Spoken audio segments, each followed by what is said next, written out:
Okay, so it is Sunday, December 10th, and here are the three big stories for today. Zelensky is down in Argentina meeting with the new president there, and he'll be going to the White House sometime early next week. I think it's on the 12th.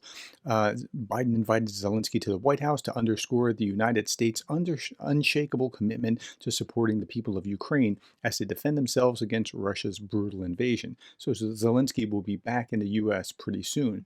At the same time, Republicans are meeting with allies of Hungary's Orban on ending Ukraine aid. Allies of Hungary's far-right Prime Minister Viktor Orban will hold a closed-door meeting with Republicans in Washington to push for an end to U.S. military support for Ukraine.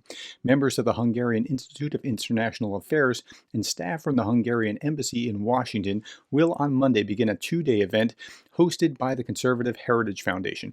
Now, if you're conservative, you know who the Heritage Foundation is. It's a think tank in Washington, and they're like one of the leading thought producers. But for some reason, when this war kicked off, like they're conservative all the way through. But when this war, they just kind of made this weird turn, and I'm not sure that I understand it. Johnny Pierce had an excellent article about this where he was talking about following the money. The Hungarian Institute, I think this is the Hungarian Institute of International Affairs, actually had provided Heritage a lot of money. But Heritage has been one of the organizations that's deeply rooted in conservative principles.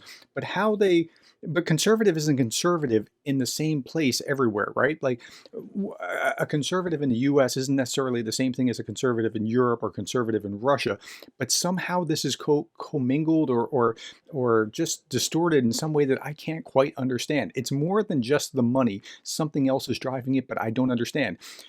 It's to the degree that CPAC, their big presentation every year, their big conference every year, was held in Hungary a couple of years ago, which is strange. If you were looking for a conservative country in Europe, Poland would have been just as good.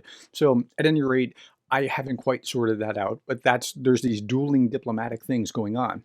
Last story is a little depressing. It's not just Ukraine and Gaza. War is on the rise everywhere, and I've said that. And here's an article in Bloomberg talking about the International Institute of Strategic Studies, and they put their map out of all the hotspots in Europe and around the globe, mostly in Africa, where there have been wars over the last year. They didn't even talk about Venezuela, which has just kicked off this week, and they didn't even talk about my go-to is probably going to be Serbia next, and it might be, or we don't even know what's going to happen with China and Taiwan. So it's just bad. It's bad all over, and it just doesn't seem to be getting any better. But we'll see what the new year brings. Thank you for your time and attention, and the likes and the shares and the subscribes, and thank you for being the kind of person that cares about Ukraine.